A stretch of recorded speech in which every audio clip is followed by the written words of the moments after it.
സംസ്ഥാനത്ത് ഒരിടവേളയ്ക്ക് ശേഷം കാലവർഷം വീണ്ടും ശക്തി പ്രാപിക്കുന്നു. പടിഞ്ഞാറൻ കാറ്റിന്റെ ശക്തി വർദ്ധിച്ചതോടെ വിവിധ ജില്ലകളിൽ മഴ കനക്കുമെന്നാണ് കാലാവസ്ഥാ വകുപ്പിന്റെ മുന്നറിയിപ്പ്.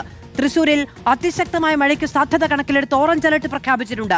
കനത്ത മഴയിൽ തൃശൂർ മദർ ആശുപത്രിയിൽ മതിലിടിഞ്ഞു വീണ് നിരവധി വാഹനങ്ങൾക്ക് കേടുപാടുകളുണ്ടായി.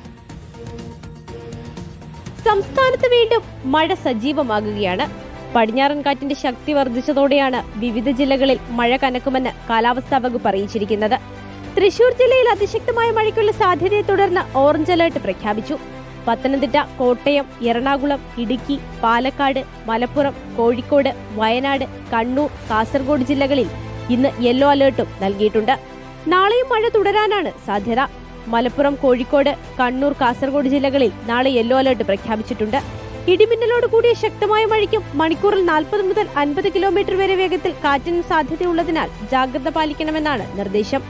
മഴ ശക്തമായതോടെ തൃശൂരിൽ നാശനഷ്ടങ്ങളും റിപ്പോർട്ട് ചെയ്തു. തൃശൂർ മദർ ആശുപത്രിയിലെ പാർക്കിങ്ങിനോട് ചേർന്നുള്ള മതിൽ കനത്ത മഴയിൽ ഇടിഞ്ഞു വീണു. സംഭവ സമയത്ത് പാർക്ക് ചെയ്തിരുന്ന നിരവധി ഇരുചക്ര വാഹനങ്ങൾ മണ്ണിനടിയിലായി. രക്ഷാപ്രവർത്തനത്തിലൂടെ ബൈക്കുകളും സ്കൂട്ടറുകളും പുറത്തെടുത്തെങ്കിലും വാഹനങ്ങൾക്ക് സാരമായ കേടുപാടുകൾ സംഭവിച്ചിട്ടുണ്ട്. സംഭവത്തിൽ ആളപായമൊന്നും റിപ്പോർട്ട് ചെയ്തിട്ടില്ല.